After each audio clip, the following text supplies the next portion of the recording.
했는데 러시아가 위반했고, 반대로 영국은 해상 봉쇄령을 발동했는데 어느 나라가 또 위반했을까요?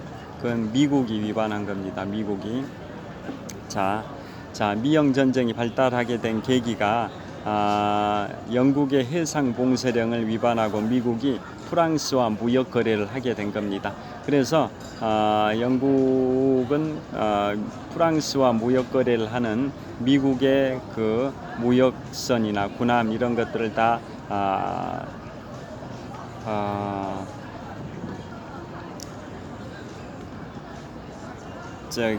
그 물품들을 다 빼앗고, 나포라죠. 나포 단어가 갑자기 생각 안 돼가지고 영국의 해상 봉쇄령을 위반한 미국의 선박에 대해서 영국은 나포를 하고 그 선적된 물건들을 다 빼앗고 군인들도 다 체포하고 이러한 행동을 하니까 미국은 영국과 다시 한번 전쟁을 해야 되겠다라고 작심을 하고 미국이 영국에게 먼저 선전포고를 했습니다. 그게 바로 1812년 미영 전쟁이 발생이 된 겁니다. 그러니까 그 미영 전쟁은 그런 식으로 발생이 된 거고요. 그래서 초반에는 영국이 굉장히 고전을 했었습니다. 왜냐하면 1812년 미영 전쟁 발발 당시에 미국에 주둔하고 있었던 영국군은 거의 없었죠. 왜냐하면 미국이 이미 독립을 한 상태였으니까요. 캐나다 지역, 영국이 지배하고 있던 캐나다 지역만 영국군이 점령을 주둔하고 있었을 뿐이지 영국군이 미국에 주둔하고 있진 않았었죠. 미국이 독립국가였기 때문에.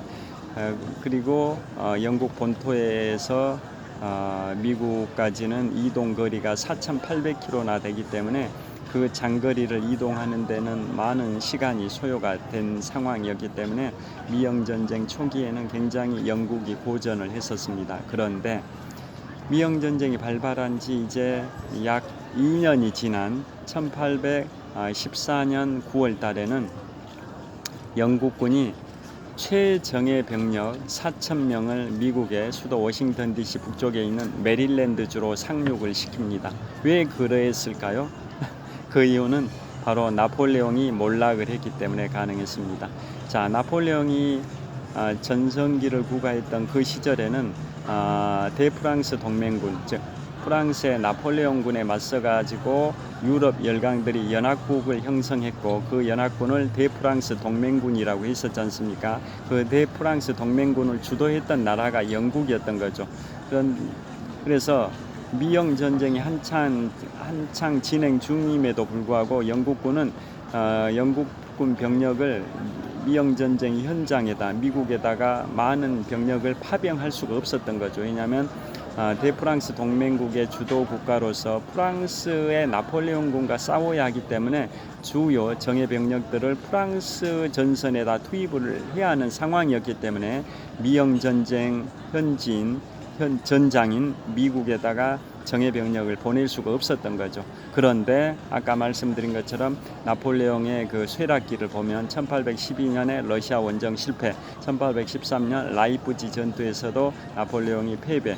그래서 1814년 5월 달에 지중해 엘바 섬으로 유배를 가서 거기서 10개월 유배 생활하다가 1815년 2월 말에 탈출을 하는데요.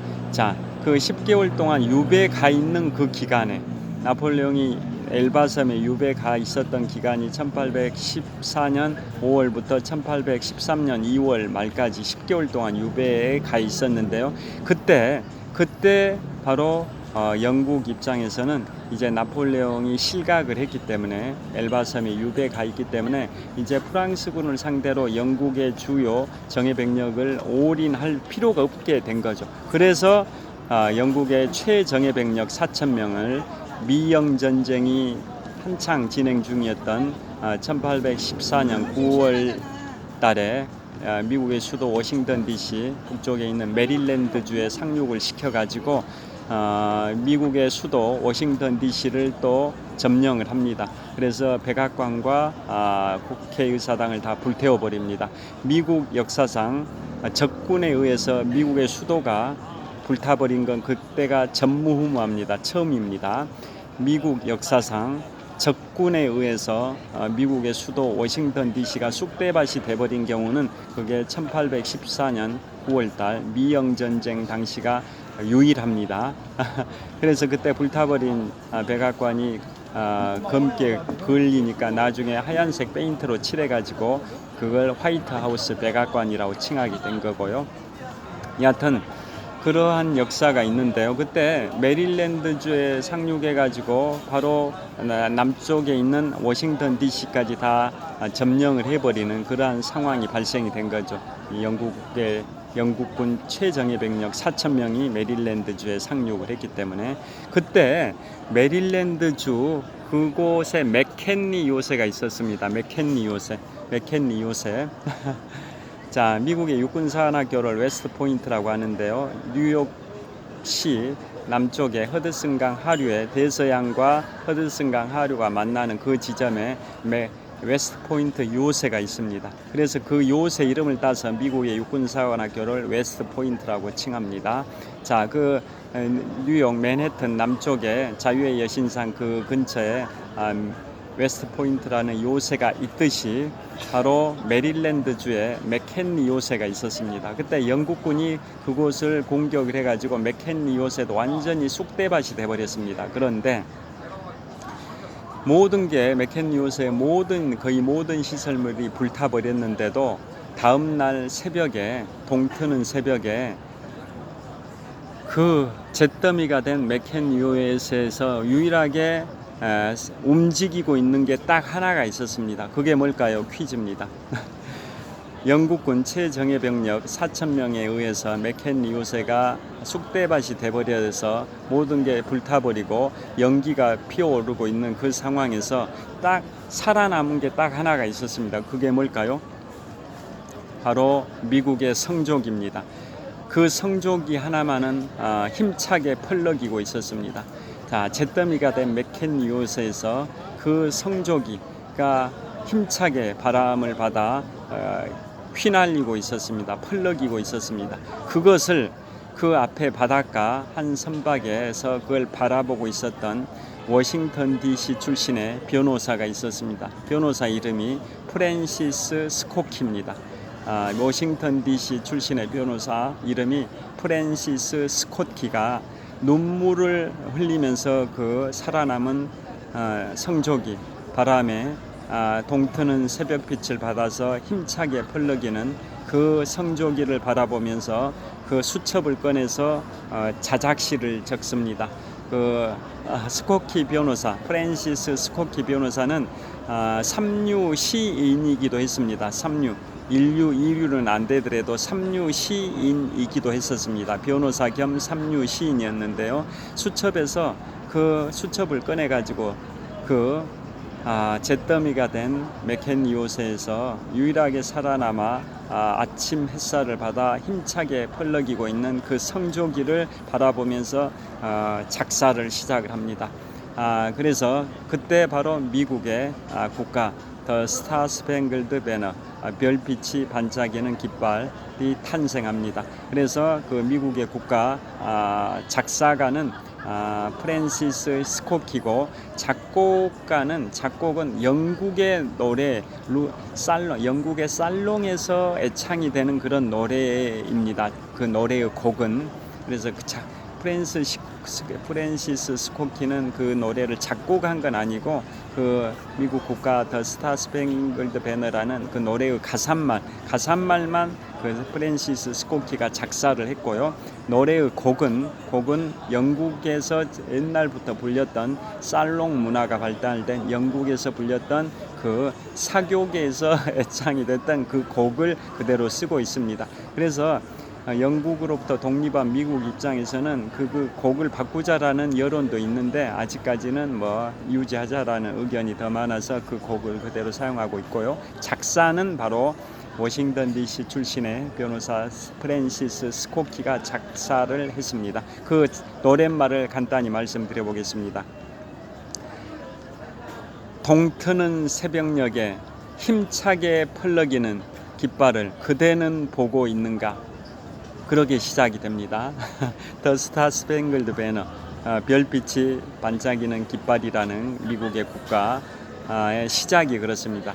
동트는 새벽빛에 힘차게 펄럭이는 저 깃발을 그대는 보고 있는가? 그게 첫 소절입니다. 자, 그래서 그런 식으로 해서 미국의 국가 더 스타 스팽글드 배너 별빛이 반짝이는 깃발이 탄생했는데요. 그 날짜가 1814년 9월 17일입니다. 1814년 9월 17일에 미국의 국가가 작사가 됐습니다. 그래서 벌써 1814년이면 지금부터 210년 전이죠. 210년 전. 오늘이 현재 제가 촬영하고 있는 시간 54분 정도 찍었는데요. 현재 9시 56분입니다. 현재 2024년 9월 14일 토요일 밤 9시 56분인데요. 그게 작사된 날짜, 미국의 국가가 작사된 날짜가 1814년 9월 17일이니까 앞으로 3일만 있으면 그러니까 추석날이죠. 3일 후인 추석날이면 그 작사가 된 지 210주년이죠. 210주년. 지금부터 210년 전인 1814년 9월 17일에 그 노래가 작사가 됐으니까요. 자, 그래서 미국의 국가가 그렇게 탄생이 된 겁니다. 프랑스의 국가는 아까 1792년 4월에 탄생이 됐고요. 그로부터 22년 후인 1814년 9월 17일에 미국의 국가가 탄생이 됐습니다. 자, 그래서 오늘은 제가 지금 추석 황금 연휴 5일 중에 첫날인데요. 현재 시각은 2024년 9월 14일 토요일 밤 9시 58분 정도 됐습니다. 자, 오늘은 미국의 세계 최강대국 미국의 국가의 탄생 배경과 인류 최초의 시민혁명을 인류 최초 성공한 시민혁명을 이룬 프랑스 대혁명의 정신이 살아 숨쉬고 있는 프랑스의 국가의 탄생 배경, 두 나라 미국과 프랑스의 국가, 나라의 노래인 국가의 탄생 배경에 관하여 말씀드렸습니다. 자, 잠실 석촌호수, 자 보시면 잠실 석촌호수 동호 북쪽 조깅로인데요. 많은 분들이 산책하거나 달리기를 하고 있고, 그다음에 아까 시작할 부분에서 말씀드렸던 잠실 석촌호수 동호 한복판에 랍스터 조형물이 세워져 있습니다. 그 다음에 동호의 풍경을 다시 한번 보여드리겠습니다.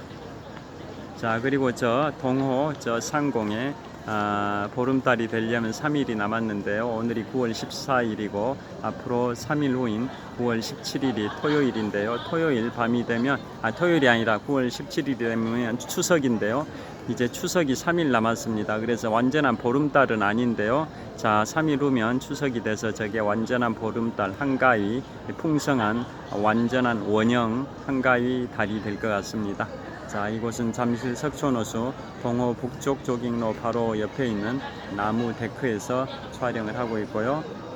지금 동호 북쪽 조깅로에는 수많은 분들이 산책하거나 달리기를 하고 있고요. 아까 보여드린 롯데월드타워도 다시 한번 보여드리겠습니다.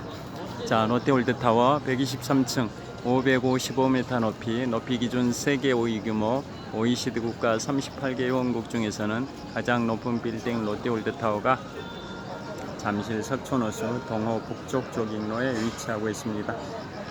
자, 이제 촬영을 마무리하도록 하겠습니다. 자, 현재 시각은 2024년 9월 14일 토요일 밤 9시 59분 10시 가까이 됐습니다. 지금까지 한 58분 정도 촬영을 했습니다. 자, 오늘은 추석 황금 연휴 5일 중에 첫날인데요. 9월 14일 토요일 밤 10시 정도 됐습니다. 자, 오늘은 미국과 프랑스의 국가의 탄생 배경에 관하여 말씀드렸습니다. 풍성한 한가위 황금 연휴 보내시길 빌겠습니다. 사랑하는 가족, 친지분들과 함께 즐겁고 행복하고 건강하고 뜻깊은 한가위 황금 연휴 되시길 빌겠습니다. 장시간 시청해 주셔서 감사합니다. 화이팅! 지금까지 잠실 석촌호수에서 독서하는 마라토너 박종필이었습니다. 즐거운 한가위 황금 연휴 되시길 빌겠습니다. 감사합니다. 자, 이곳은 잠실 석촌호수 동호 북쪽 조깅로입니다. 그 다음에 랍스터 조형물이 엊그제도 그러더니 밤 10시면 저렇게 소등을 합니다.